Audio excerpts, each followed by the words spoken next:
to give a speech to not only the graduating airmen, but family and friends. But I'm not sure the family and friends actually showed up. Are you here today?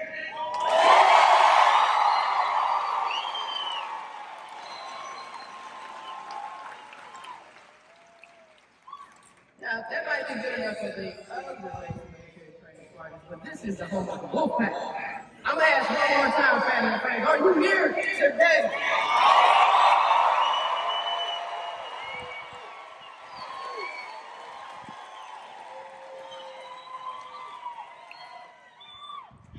Okay, I think I hear you. Good morning, ladies and gentlemen, and congratulations to our graduates.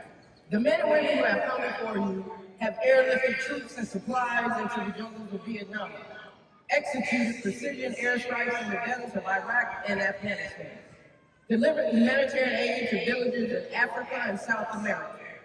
They have launched missiles and flown satellites, defended airstrips, and strengthened partnerships. They have stood on the North Pole, the South Pole, and everywhere in between. They stood to watch then, and they continue to stand to watch now until their relief arrives in the form of newly trained members of our Air and Space Force. They stand to watch, awaiting the arrival of you. During these last few weeks, you navigated the challenges of getting to know and live with others, while also getting to know more about yourself. Simultaneously, you successfully managed to bear the weight associated with the longing to be present with your family and friends back home, as they too navigated unique challenges of their own, to include enduring your absences at key times that, but for your bold decision to join and serve something greater than yourself, you would have been there. I want you to briefly, very briefly, think of those who said you couldn't and wouldn't make it. Now, I want you to smile as you think of those who knew you would. Even during the time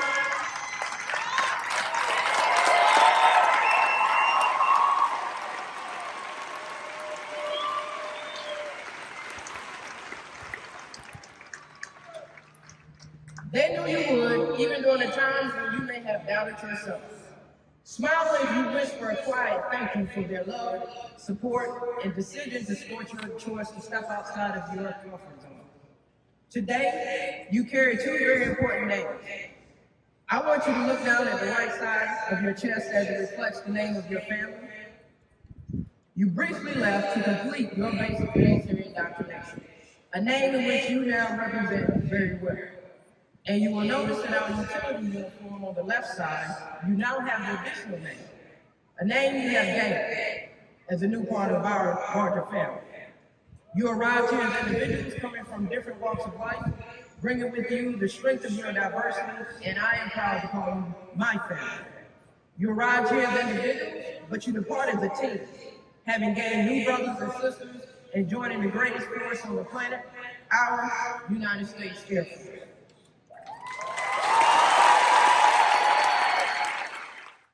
At this part of the ceremony, the military training instructors will distribute the venerable Airman's coin, and for the first time, distinct Space Force coins to our Space Force graduates. The lore of military coins has many colorful suspected origins. However, a popular story stems from World War I, where American volunteers formed flying squadrons in France during the Great War. One of the volunteers was a wealthy lieutenant who took great pride in his service and had medallions cast in bronze, with his squadron's emblem on them. He gave those medallions to every member of his unit. Not long after, one of the pilots was shot down behind enemy lines and was captured by a German patrol. The German forces confiscated the pilot's possessions except for the pilot's medallion that he wore around his neck. While in confinement in a small French village, the captured pilot took advantage of a nighttime bombardment by the Allies. He donned civilian clothes and escaped after crossing the front lines to safety. He came across a French outpost where he was initially thought to be a saboteur, until he showed them his unit coin. The French forces recognized the unit emblem, and instead of any harsher treatment, he received a bottle of wine. Today, several military units have developed their own coins and specific rules for them. Many organizations give out their unit coins to recognize outstanding performances and achievements. The coins the airmen and space professionals receive today are unique in that they originate here at the gateway to the Air Force and are only given to those who complete this rigorous course of instruction. On one side of the airman's coin, the original emblem of the Air Force resides as envisioned by General Henry Hap Arnold, one of the first military aviators and later commander of the Army Air Forces in World War II. Beneath the emblem, the year 1947, the birth date of the United States Air Force, and around the rim of the coin, the core values of the Air Force: integrity first, service before self, and excellence in all we do. Inscribed on the other side of the coin is the newly recognized emblem of the Air Force, a symbol that honors the heritage of our past and represents the promise of our future. The emblem retains the core elements of the Henry Hap Arnold emblem, the Arnold wings, and the star within a circle. The modern effect of the emblem reflects our Air and Space Force today and into the future. Inscribed in a half circle above the contemporary Air Force emblem is the Air Force motto, "Aim high, fly, fight, win." And on the border of the coin, a reminder to all who see this is inscribed, "Awarded on the occasion of becoming an airman in the world's greatest Air Force." The space professional coin also has a distinctive design. On one side, it displays the original emblem of the Space Force, the Delta, which was first used by space units in 1961, and honors the heritage of the United States Space Force. Beneath the emblem is the year 2019, the birth date of the United States Space Force. Inscribed on the other side of the coin is the Space Force motto, "Semper Supra," which translates to "always above." This represents the Space Force's role in establishing, maintaining, and preserving our nation's dominance and freedom of operations in the space domain. On the coin's border is a commemorative inscription that reads, "Awarded on the occasion of becoming a charter member of the United States Space Force."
Wolfpack, over the last 2 months, your military's training instructors and flight commanders have asked a lot of you.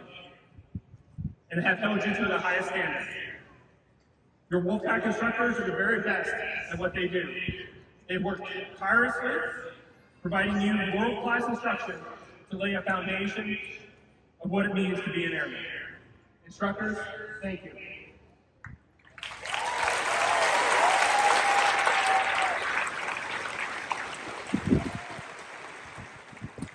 Your dedication and tireless efforts to shape the future of our Air Force are on display today.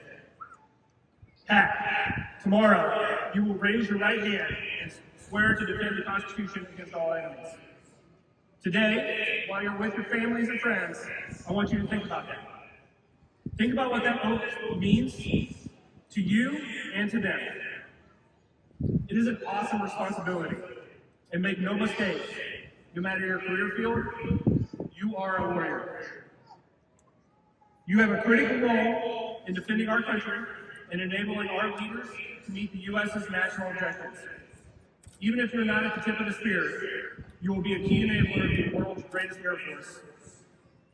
And remember, as you depart for technical training, build on that foundation your ATIs have laid out for you. Take care of your wingmen and become the airman we know you can be. I won't lie, there are going to be tough days ahead, but there will also be some of the best days you've ever had in your life. Never forget why you volunteered to be part of this Air Force family and what it means to be a member of the Wolfpack. With that, I have just one question for you. Are you ready to join the ranks of the world's greatest Air Force?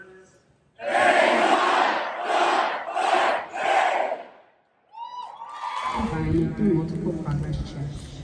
This airman has surpassed all others in the challenges of training and has earned the distinction of being the top graduate of this class. The top graduate is from Flight 445, Airman Stephanie Lillydahl.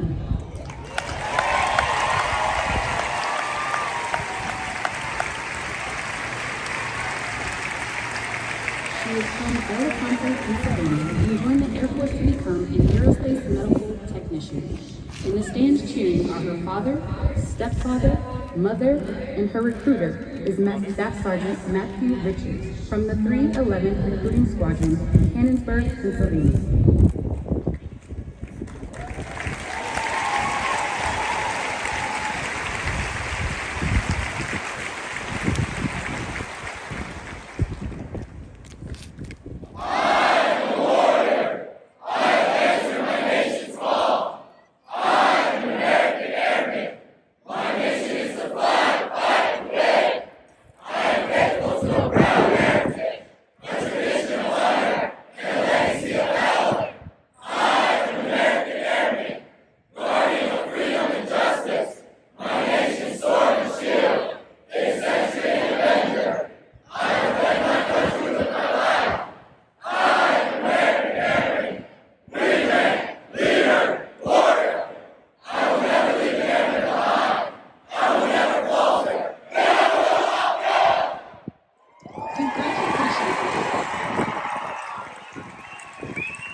Congratulations, Wolfpack. Now, how about that squadron vibe?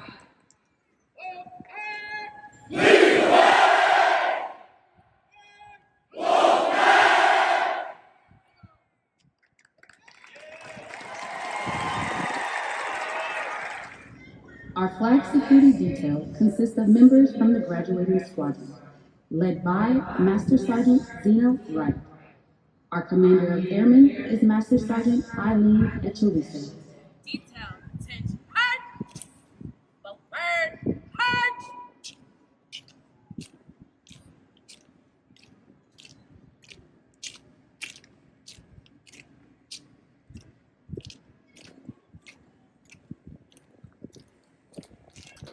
Detail, pow! Cook!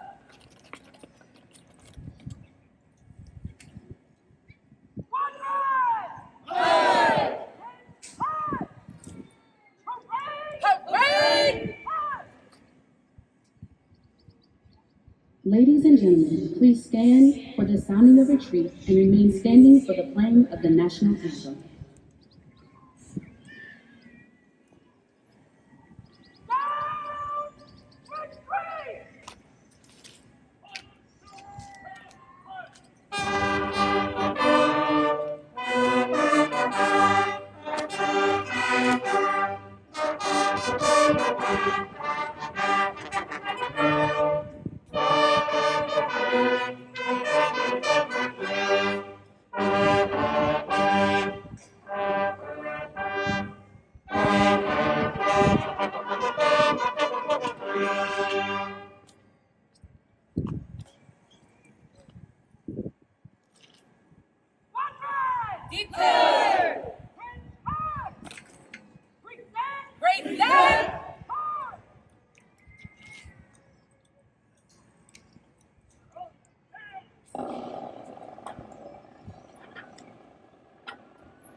Oath.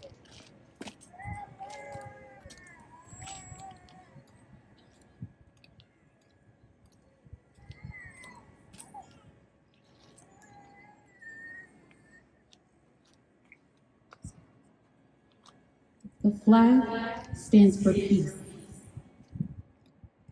honor, truth, justice, and freedom. In the armed forces of the United States, during the ceremony of retreat, the flag is lowered, folded in a triangle fold, and kept under watch throughout the night as a tribute to our nation's honored dead. The next morning, it is brought out at the ceremony of reveille. The flag has been torn to strips and used as bandages for wounded combatants on the battlefield. It has been placed in the trembling arms of a grieving parent at the grave of their fallen son or daughter. It has flown at half-staff to honor our military members. The flag has flown in every battle of every war for more than 200 years. It has flown at Valley Forge, Shiloh, and Gettysburg. It was there at San Juan Hill, the trenches of France, in the Argonne Forest, Anzio, Rome, on the beaches of Normandy. It was waved at Okinawa, Korea, Vietnam, Somalia, Kuwait, Iraq, and in Afghanistan. The flag has been burned, torn, and trampled on the streets of countries that America has helped set free. Yet, it remains invincible. Hope. And the flag is secured. Return the colors. Left wheel, hard. Forward, hard. Left wheel, hard. Forward, hard.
Canceled. That's yeah, yeah, yeah, yeah, yeah, yeah, yeah.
Stop walking so fast.